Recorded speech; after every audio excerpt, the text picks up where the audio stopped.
몇 년 전 제가 수도원에 고양이 예화를 한 적이 있는데 기억하실지 모르겠습니다. 보통 설교는 기억 못해도 예화는 다 기억하셔갖고요. 설교자들이 예화 2번 쓰는 거는 잘 안 하려고 그러는데 예화 2번 써야 되겠습니다. 어느 수도원에 쥐가 막 극성을 떨었다 그래요. 그래서 오래된 고소들을 막 갉아먹고 또 예배 중에도 막 쥐가 뛰어다녀서 예배 방해가 되었습니다. 그래서 고양이 한 마리를 키우기로 이렇게 결정했습니다. 그런데 고양이를 키우다 보니까 기도 시간 때마다 고양이가 자꾸 또 돌아다녀서 예배가 방해가 되는 거예요. 그래서 고양이 때문에 도무지 기도에 집중할 수가 없었습니다.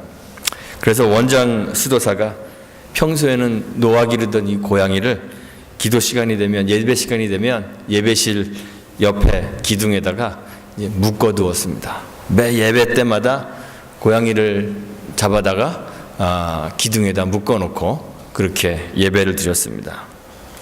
이런 일이 계속 반복되다가 이 노 수도사가 이제 세상을 떠났습니다. 그런데도 고양이는 기도 시간만 되면 어김없이 이제 그 자리에 묶여 있습니다. 새로 들어온 수도사들은 고양이가 왜 거기 묶여 있는지 이유를 잘 모릅니다. 그런데 그냥 예배 때마다 고양이가 거기 묶여져 있습니다. 얼마 후에 고양이도 이제 수명이 다해서 죽었습니다. 그러자 누가 시키지도 않았는데 젊은 수도사들이 다른 고양이를 구해다가 또 거기다가 기도 시간이 되면 그 기둥에 묶어 놓습니다. 오랜 시간이 흘러서 수도사들이 바뀌고 또 바뀌고 또 바뀌었는데도 이런 일들이 계속 일어났습니다. 그리고 드디어는 급기야는 수도사들이 기도 시간에 필요한 고양이의 역할에 대한 신학적 고찰, 고양이가 기도에 미치는 영향, 새로운 예배에 있어서의 고양이의 역할, 이런 연구를 하기 시작했습니다.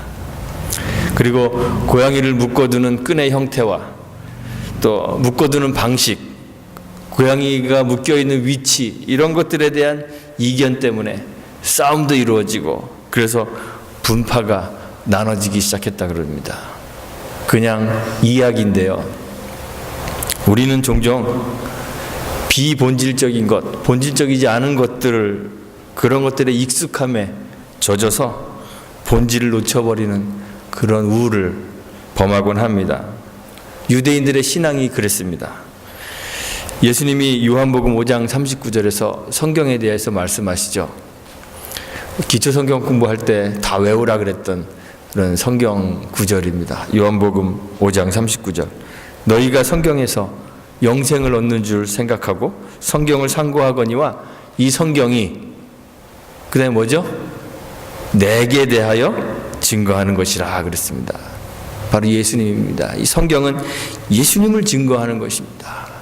또한 요한복음 5장 46절에서 유대인들에게 말씀하시기를 모세를 믿었다면 또 나를 믿었으리니 이는 그가 내게 대하여 기록하였음이라 말씀하셨습니다.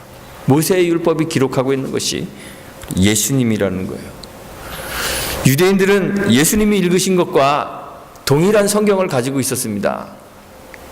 그 성경에 기록된 수많은 제의와 의식들을 준수했습니다. 그리고 그 성경으로부터 헤아릴 수 없을 정도로 많은 계명들을 찾아냈습니다. 그리고 지켰습니다. 유대인들은요, 구약 성경에서 계명이 613가지가 있다고 이렇게 찾아냈어요. 그래서 그 613가지의 계명을 지키기 위해서 또 그 밑에 하부의 계명들을 만들어내서 수도 없이 많은 계명들을 만들어내고 그것으로 유대인의 생활의 모든 면들을 규제했습니다. 그렇게 성경에서 찾아낸 의식을 준수하고 계명들을 지키면서 유대인들은 선택받은 백성으로서의 자기의 의를 자랑했던 거죠.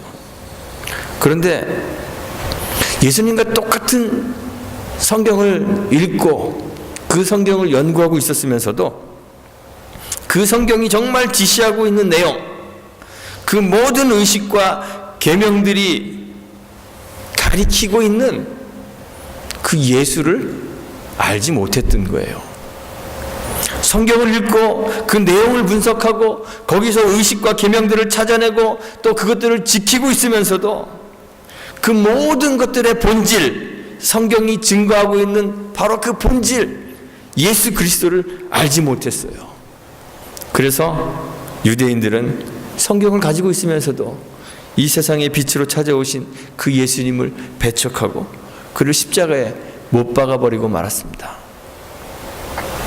예수님은 성경이 증거하고 있는 본질이시기 때문에 예수님이 오시게 되면 예수님의 그림자 역할을 했던 이 율법과 율법적 의식들은 필요할까요? 필요하지 않을까요?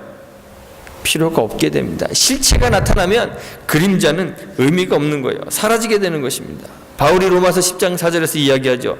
그리스도는 모든 믿는 자에게 의를 이루기 위하여 율법의 마침이 되시니라 그랬습니다.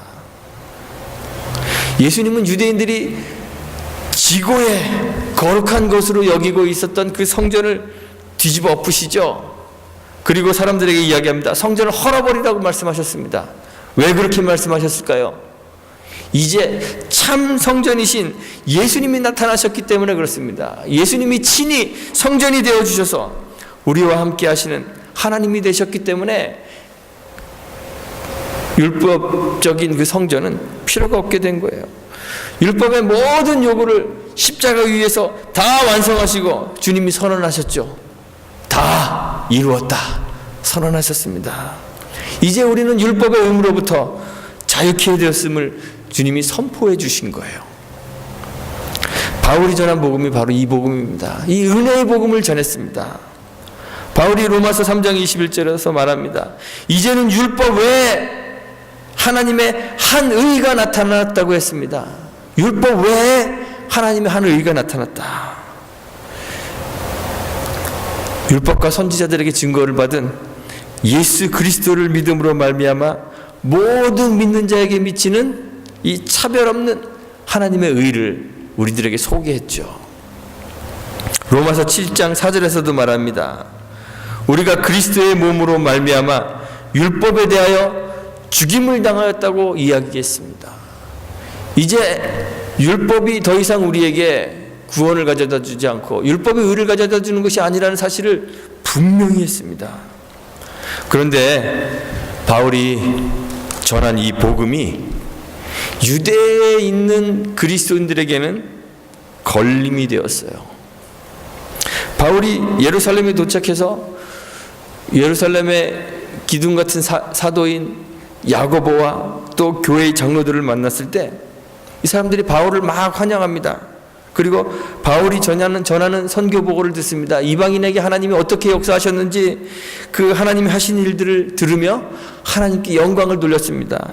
그런데 한편으로는 이렇게 바울을 환영하고 하나님께 영광을 돌리면서도 이 예루살렘 교회 지도자들에게 뭔가 찜찜하고 염려스러운 일이 하나 있었어요. 그 뭐냐면 유대인들 중에 그리스도에게로 돌아왔으나 여전히 율법의 열심인 수만 명의 그리스도인들이 있다는 거예요. 이 사람들은 그리스도인이 된 후에도 할례를 비롯한 여러 가지 율법적 요구들을 다 지켜야 한다고, 의식과 계명을 다 지켜야 한다고 그렇게 주장하고 있었습니다. 율법을 소중히 여기고 있었어요. 이들이 볼 때 바울은 심기를 불편하게 만드는 사람이에요. 바울이 가르치는 이 가르침은 이방인 선교 사역이 정말 이들의 마음에 불편하고 심기를 거스리게 되었습니다. 바울이 이방 땅에 살고 있는 유대인들에게도 모세를 배반하라고 가르친다고 그렇게 생각하고 있었습니다. 자기 아들들에게는 할례를 하지 말아야 된다고 그렇게 가르친다고 바울을 비난하고 있었습니다. 유대의 관습을 따르지 말라고 가르친다고 그렇게 비난했습니다. 이런 사람이 그냥 한두 사람이라면 문제가 되지 않을 텐데 이 교회의 장로들의 말에 의하면 수만 명의 그 유대 신자들이 바울에 대해서 이렇게 비난하고 있다는 거예요. 그들이 바울을 만났을 때 한번 상상해 보세요. 바울이 이렇게 비난하고 있는데 바울이 딱 나타났어요. 분란의 이유가 될 수 있다고 그렇게 판단을 했죠. 그래서 야고보와 장로들이 바울에게 한 가지 제안을 합니다. 네가 율법을 어기지 않고 율법을 지키는 사람이라는 것을 좀 그들에게 보여줬으면 좋겠다. 그래서 바울에게 율법에 따라 결례를 행할 것을, 정결 예식을 행할 것을 그렇게 제안합니다. 그들 가운데 서원한 4사람이 있는데 그들을 데리고 함께 가서 정결 예식을 행하고 또 그 예식의 표현으로 그들의 머리를 깎을 때 그 비용을 내서 머리를 깎게 해달라고 그렇게 요청합니다. 그럼으로써 바울 스스로가 율법을 지키는 사람이라는 것을 보여달라고 요청하는 거예요. 그리스도를 주와 구주로 영접한 후에도 여전히 율법에 매여서 율법에 열심을 내는 것 분명히 잘못된 일입니다. 그리스도는 율법의 마침이시므로 복음은 더 이상 신자들에게 율법의 멍에를 그 어깨에 지우지 않아요. 바울이 말하죠. 갈라디아서 2장 21절에서 만일 의롭게 되는 것이 율법으로 말미암으면 그리스도께서 헛되이 죽으셨느니라 그래요. 율법의 의를 주장하는 것은 그리스도의 죽음을 헛되게 하는 것이요. 예루살렘 교회의 지도자들이 야고보와 장로들이 바울에게 이런 요구를 하는 것은 어떻게 보면 바울에게 가해지는 비난을 가라앉히고 또 유대 신자들이 의심하고 있는 그 의심으로부터 바울을 보호하려는 그러한 조치인 것으로 보이기는 하지만 사실은 그 요구가 여러분은 옳다고 생각하십니까? 아니면 옳지 않다고 생각하십니까? 옳지 않다고 생각돼요. 교회 장로들은 율법을 준수하는 것이 옳지 않음을 알고 있었습니다. 성경을 읽어보면 장로들이 바울을 비난하는 유대인들과 자신들을 이렇게 구분해요. 우리가 너를 비난하는 것이 아니라 저희가 이렇게 이야기합니다. 그리고 주를 믿는 이방인들에게는 율법을 요구하지 않습니다. 율법 준수를 강요하지 않고 단지 우상의 제물과 피와 목매어 죽인 것과 음행을 피할 것 이것만 요구하겠다 이렇게 이야기합니다. 교회 장로들이 그리스도 안에서 율법이 완성되었으므로 유대인이나 이방인이나 구별 없이 율법으로부터 자유케 되었다는 사실을 다 알고 있어요. 이해하고 있어요. 그러니까 유대 교회 지도자들은 사실 바울에게 율법에 따른 결례를 행할 것을 요구할 것이 아니라 유대 신자들에게 율법의 억압 아래서 벗어나라고 가르치는 것이 훨씬 옳은 일이죠. 고린도전서 7장 19절에 보면 바울이 이야기합니다. 할례는 아무것도 아닙니다. The circumcision is nothing 이라고 합니다. Nothing. 아무것도 아닙니다. 바울이 골로새서 2장 11절에서도 말하죠. 신자가 받는 할례는 손으로 받는 할례가 아닙니다. 그랬습니다. 손으로 하지 아니한 할례 그것을 받았다 그랬습니다. 육적인 몸을 벗는 것 그리스도의 할례 그리스도 안에서 받는 세례가 할례라고 그렇게 이야기했습니다. 율법은 그림자이기 때문에 실체가 나타나면 사라져야 할 것에 불과하다고 그렇게 성경이 가르치고 있습니다. 그리스도께서 골로새서 2장 14절에 보면 의문에 쓴 증서를 도말하였다 그랬습니다. 의문에 쓴 증서 도말하셨다. 제하여 버리셨다. 십자가에 못 박아 버리셨다. 그렇게 성경이 이야기하고 있습니다. 이방인뿐만 아니라 유대인 역시 모든 의문에 쓰여진 율법적 의식과 계명으로부터 자유케 되었다는 거예요. 그런데 그럼에도 불구하고 바울은요, 이 장로들의 요청을 받아들여서 결례를 행하고 또 비용을 내어서 함께 결례를 행하는 자들의 머리 깎는 것을 돕습니다. 바울이 그냥 위협 때문에 자기의 의지를 꺾었네, 우리 이렇게 생각할 수도 있는데요, 이것은 바울이 유대 신자들의 잘못된 주장을 받아들여서 율법적 요구에 굴복한 것이 아닙니다. 바울이 결례를 행한 것은 그가 그리스도 안에서 자유를 소유하고 있었기 때문에 그렇습니다. 바울은요, 본래 하나님 은혜의 복음에 대해서 분명한 사람입니다.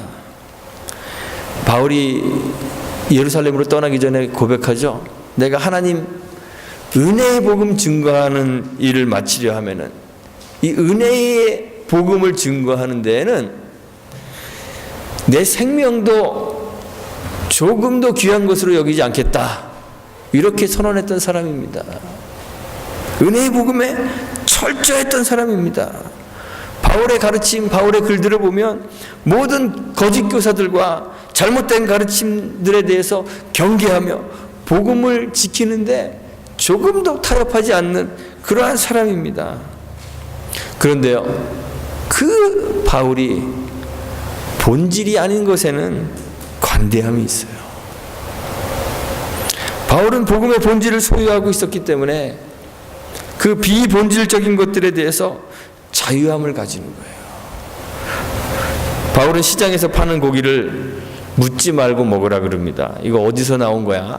묻지 말고 먹으라 그럽니다. 왜냐하면 먹을 수 있는 자유가 있으나 동시에 먹지 않을 자유도 있기 때문에 그렇습니다. 그래서 바울은요, 고기를 다 먹을 수 있는데, 자기는 시장에서 파는 우상에 드린 제물도 자기는 먹을 수 있는데, 다른 믿음이 연약한 형제들이 그것으로 인하여 마음에 상처를 입고 또 괴로움을 당할 것을 때문에 나는 고기를 먹지 않겠다, 이렇게 이야기했던 사람입니다. 율법을 지키기 위해서가 아니라 자유함 때문에 먹을 수 있는 자유와 먹지 않을 자유를 동시에 가지고 있는 거예요. 바울은 죄와 율법의 억압 아래서 벗어난 더 이상 종이 아닌 자유자가 되었죠. 그런데 동시에 모두의 종이 될 자유도 있었어요. 그래서 자기는 모든 사람의 종이 되었다, 이렇게 이야기하죠. 율법이 가리키고 있는 바 예수 그리스도를 소유하고 있었기 때문에, 예수 그리스도와 그 은혜의 복음을 소유하고 있었기 때문에 바울은 율법을 지키지 않을 자유도 있지만 율법을 지킬 자유도 가지고 있었던 거예요. 사실 유대 신자들이 비난한 것처럼 바울이 모세의 율법을 배반한 것도 아닙니다. 바울이 은혜의 복음을 전하면서 이제 율법을 지키면 안 된다고 가르친 적이 있을까요, 없을까요? 없습니다. 오히려 그리스도의 은혜가 바울을 하나님의 법에 더 신실하게 매이도록 합니다. 누구보다 더 율법에 신실하게 만들어줍니다. 율법의 외적 형식이 아니라 율법이 실제로 요구하는 율법의 의미, 그 거룩한 삶을 살게 하는 것, 그것 때문에 그래요. 그리스도가 율법의 마침이 되셨지만 예수님이 제자들에게, 사람들에게 가르칠 때 율법이나 선지자나 폐하러 오셨다고 말씀하지 않으셨습니다. 예수님이 말씀하시기를 나는 율법이나 선지자를 폐하러 온 것이 아니다, 율법을 완전케 하러 왔다, 그렇게 말씀하셨습니다. 마태복음 5장 17절에 나오는 말씀이죠. 바울도 이야기합니다. 로마서 3장 31절에서 우리가 믿음으로 말미암아 율법을 폐하느냐? 그럴 수 없느니라 그랬습니다. 도리어 율법을 굳게 세운다고 이야기했습니다. 그리스도께서 주신 자유가 바울과 참 신자들로 하여금 그 자기의 자유로 율법을 굳게 세우게 만들기 때문에 바울은 기꺼이 결례를 행하는 거예요. 그리스도인의 자유가 바울로 하여금, 바울이 얘기한 것처럼 유대인에게는 누구처럼 되죠? 유대인처럼 되게 만듭니다. 고린도전서 9장 20절에서 바울이 고백했죠. 유대인들에게는 내가 유대인과 같이 된 것은 유대인을 얻고자 하며, 율법 아래 있는 자들에게는 내가 율법 아래 있지 아니하나 율법 아래 있는 자 같이 된 것은 율법 아래 있는 자들을 얻고자 하며, 율법 없는 자에게는 내가 하나님께는 율법 없는 자가 아니요 도리어 그리스도의 율법 아래 있는 자나 율법 없는 자와 같이 된 것은 율법 없는 자를 얻고자 함이라 그랬습니다. 유대 신자들이 복음의 본질이 아닌 비본질적인 문제를 가지고 바울을 향해 문제를 삼았지만, 바울은 자신이 포기할 수 없는 그리스도의 십자가 복음 외에는 자신의 자유를 기꺼이 포기함으로써 그로 인하여 약이 될 수 있는 교회의 분쟁을 막고 사람들을 복음 안에 거할 수 있도록 그렇게 하고 있는 거예요. 바울이 복음의 본질을 소유하고 있었기 때문에 그리스도 안에서 완전한 자유를 누릴 수 있었던 거예요. 이 은혜의 복음을 소유하고 있었기 때문에 바울이 자유를 누릴 수 있었던 거죠. 오늘날 우리 교회도 그렇습니다. 하나님 은혜의 복음을 소유하고 있어야 됩니다. 그리스도 십자가의 복음을 소유하고 있어야 합니다. 이 본질을 소유해야만 자유로울 수 있습니다. 율법의 마침이 되신 그리스도를 소유하여 율법의 요구로부터 자유롭게 돼야 됩니다. 그래야 역설적이게도 바울과 같이 그 자유로 율법을 굳게 세울 수 있게 되는 거예요. 우리가 소중히 붙잡아야 되는 그 복음의 본질, 은혜의 복음을 깨닫지 못하기 때문에 유대인들과 같이 본질적이지 않은 것들에 매여서 그것들로부터 자유롭지 못하게 되는 거예요. 바울과 신자된 자들에게 율법을 강요하는 것이죠. 율법의 무거운 짐을 다시 그 어깨에 지우는 것이죠. 우리도 본질을 붙잡아야 됩니다. 그 은혜의 복음을 붙잡아야 됩니다. 그리스도의 십자가와 하나님의 은혜의 복음을 깨닫지 않고서는 자유로워질 수가 없습니다. 그런데 교회를 보면요, 너무 자주 본질적이지 않은 것 때문에 다퉈요. 저는 여러 교회들을 보았는데요, 교회들이 복음의 순수한 본질, 그리스도의 그 십자가 은혜의 복음을 지키기 위해서 싸우는 것을 별로 본 적이 없어요. 우리 시카고 안에도요, 교회들마다 분쟁 있는 교회들이 굉장히 많더라고요. 많은 교회들이 다투고 분열하는데 그 다툼의 원인들을 보면 대부분 본질적이지 않은 것들 때문에 그렇습니다. 교회들이 하고 있는 모임이나 교회들이 가지고 있는 프로그램이나 교회가 하는 행사들이나 교회가 집중하고 있는 관심을 가지고 있는 그런 관심사들을 보면 과연 교회가 그리스도의 은혜의 복음에 매여 있는가 의심하게 될 때가 많이 있어요. 혹시 우리 교회도 그렇지는 않은가요? 복음의 본질, 하나님의 은혜의 복음이 아니라 본질 아닌 다른 것들 때문에 미워하고 다투고 나누고 분열되고 수군거리고, 우리 교회가 십자가의 은혜를 깊이 깨닫는 교회가 되기를 간절히 바랍니다. 가망 없는 우리들에게 베풀어 주신 그 하나님의 은혜를 깨닫지 않으면 우리가 우리의 자유를 구속할 수가 없어요. 우리를 희생할 수가 없어요. 내 고집을 꺾을 수가 없어요. 그리스도 십자가 은혜를 깊이 깨달아야만 나를 버릴 수가 있어요. 참 자유를 얻을 수 있게 되죠. 저는 우리 교회가 그리스도의 십자가의 복음을, 그 은혜를 깨닫는 교회가 되기를 간절히 바랍니다. 그래서 그리스도 안에서 참 자유를 얻는 우리 교회가 되기를 소망합니다. 우리 교회 안에 모든 성도들이 자기의 자유를 스스로 제한할 수 있는 그런 성도들이 되기를 간절히 바랍니다. 내가 세상적 조건으로 볼 때는 나를 주장할 수 있지만 그리스도의 은혜, 그 십자가의 은혜가 나에게 있기 때문에 나를 주장하는 것이 아니라 서로의 종이 되는 그런 교회가 되기를 간절히 바랍니다. 그리스도 외에는 아무것도 주장하지 않는 교회가 되었으면 좋겠어요. 그래서 아무것도 주장하지 않으므로 그리스도를 통하여 하나로 일치되는 그런 교회가 되기를 소망합니다. 우리 모두가 혹시 율법 아래 있는 자들이나 혹시 율법 없는 자들이나 남자나 여자나 자유자나 종된 자들이나 다 구별 없이 자유로 율법을 굳게 세울 수 있는 그러한 교회와 성도들이 되기를 소망합니다. 거룩하고 신실한 삶을 자유로 살 수 있게 되는 저와 여러분들이 되기를 바랍니다.